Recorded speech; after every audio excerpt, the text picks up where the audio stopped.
बिस्मिल्लाहिर्रहमानिर्रहीम। अस्सलाम वालेकुम। मैं हूँ इकरा शौकत और ये है आफाक इकबाल सीरीज़ की जमात चाहरुम की किताब। हमारे सबक का उन्वान है कौमी शनाख्त। हासिलात तालुम आपकी स्क्रीन पे हैं और इसके अहम अल्फाज हैं पसंदीदा, मेज़बान, मदू, नाजरीन, मुमताज़, नुमाइंदगी और अक़लियतों। चलिए मतन का कुछ हिस्सा पढ़ते हैं। मेहमान। हमारी कौमी ज़ुबान उर्दू, कौमी लिबास शलवार कमीज़, कौमी फूल चंबेली, कौमी खेल हॉकी, कौमी परिंदा चकोर और कौमी जानवर मारखोर है। ये तमाम वो खसूसियात हैं जो पाकिस्तान को दिगर ममालिक और अक़वाम से अलग और मुमताज़ बनाती हैं। मेज़बान ने इतनी मुफीद मालूमात देने पर मेहमान का शुक्रिया अदा किया और प्रोग्राम ख़त्म कर दिया। हारिस पाकिस्तान की कौमी शनाख्त के बारे में मालूमात हासिल करके बहुत खुश हुआ। अब इसके पास जमात में बयान करने के लिए एक नया मौजू था। तो यहाँ तो सिर्फ हमने पाकिस्तान की कुछ कौमी शनाख्तों का जिक्र किया है जो बुनियादी हैं। आप पूरा सबक पढ़िए और जानिए कि कौमी शनाख्त होती क्या है और क्यों ज़रूरी है।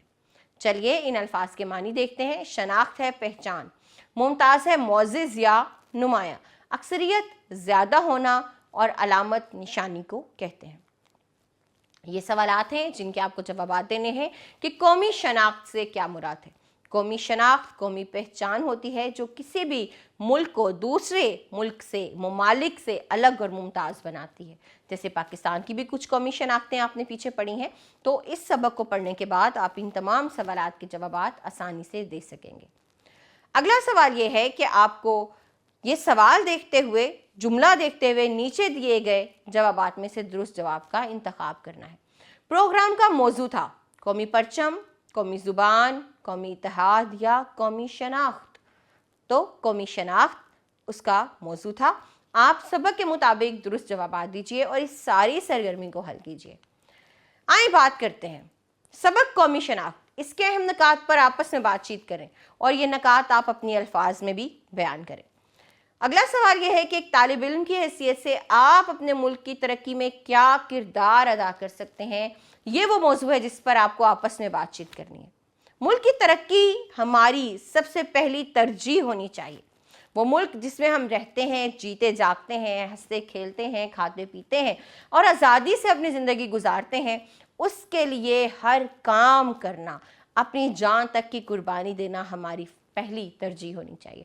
आप बताइए पाकिस्तान की तरक्की के लिए आप क्या किरदार अदा कर सकते हैं। यहाँ कवायद है और एक सवाल है हमारे पास कुछ इस तरह कि यहाँ कुछ जुमले आपको दिखाई दे रहे होंगे।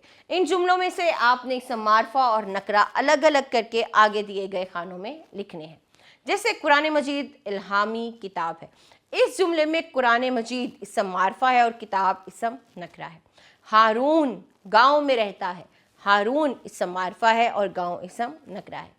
पाकिस्तान एक ज़रखेज़ मुल्क है। पाकिस्तान इसम मारफा और मुल्क इसम नकरा है। चंबेली हमारा कौमी फूल है।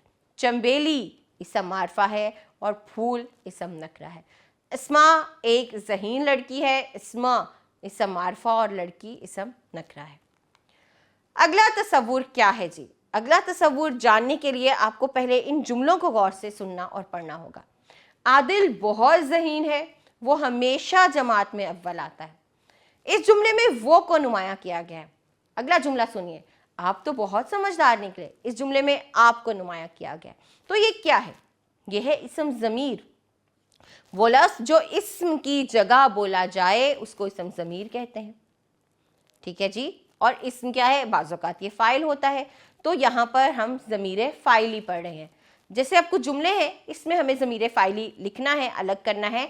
तो क्या है जुमला? मैंने तुम्हें मना किया था। मैं, इसमें क्या आ गया? ज़मीर फ़ाइली आ गया। हम कल दावत में गए, तो हम ज़मीर फ़ाइली है। उसके अबू जान डॉक्टर हैं, उस हमारे पास ज़मीर फ़ाइली है। अहमद कहता है कि वो लाहौर जाएगा, वो ज़मीर फ़ाइली है। तुमने ठीक काम किया, तुम यहाँ पर ज़मीर फ़ाइली है। आगे आइए जी, तख्लीकी लिखाई। यहाँ कुछ मुहावरे हैं, आपने इन मुहावरों को जुमलों में इस्तेमाल करना है। पहला मुहावरा हाथ पांव फूलना। हाथ पांव फूलना, परेशान हो जाना एकदम। इसको जुमलों में इस्तेमाल कीजिए। 2 4 होना, क्या होगा? ये नहीं है कि 2 से 4 बन जाए, नहीं। آپ کو اس کا معنی بھی جاننا ہے اور اس کے جملے بھی بنانے ہیں. جیسے الو بنانا، کسی کو پاگل بنانا. پاگل بنانے کا کیا مطلب ہے؟ کسی کو بدھو بنا دینا. تو باغ ہونا، خوش ہونا. صفایا کرنا، کسی چیز کو چوری کر کے بھاگ جانا، لوٹ ماٹ کر لینا. تو اب آپ ان محاوروں کو اپنے جملوں میں استعمال کیجیے. اگلا سوال درخواست کا ہے اور درخواست کا موضوع ہے کہ آپ کو اسکول میں قومی شناخت سے متعلق نمائش لگوانے کے لیے اپنے ہیڈ ماسٹر یا ہیڈ مسٹریس کے نام درخواست لکھنی ہے.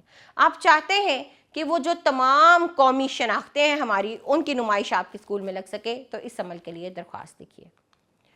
سرگرمی ہے، اگر آپ کو کسی گروہ کا رہنما بننے کا موقع ملے تو آپ اس گروہ کی الگ شناخت کے لیے کیسا پرچم بنائیں گے؟ چلیے اس کو آسان بناتے ہیں. جیسے ہم کرکٹ کھیلتے ہیں، کرکٹ میں پی ایس ایل، ہمارے پاکستان میں ہر سال پی ایس ایل کے میچز ہوتے ہیں. ہر پی ایس ایل کی ٹیم کا ایک الگ الگ جھنڈا ہے جو اس کی نمائندگی کرتا ہے. اور آگے بڑھیے، دنیا میں جتنے بھی ممالک ہیں، ہر ملک کو ظاہر کرنے کے لیے، دوسرے سے الگ کرنے کے لیے اس کا ایک پرچم ہوتا ہے. تو اگر آپ کسی گروہ کے رہنما بنتے ہیں، یعنی کہ لیڈر بنتے ہیں، تو آپ اس کے لیے کیسا پرچم بنوائیں گے، یہ کام آپ کو کرنا ہے.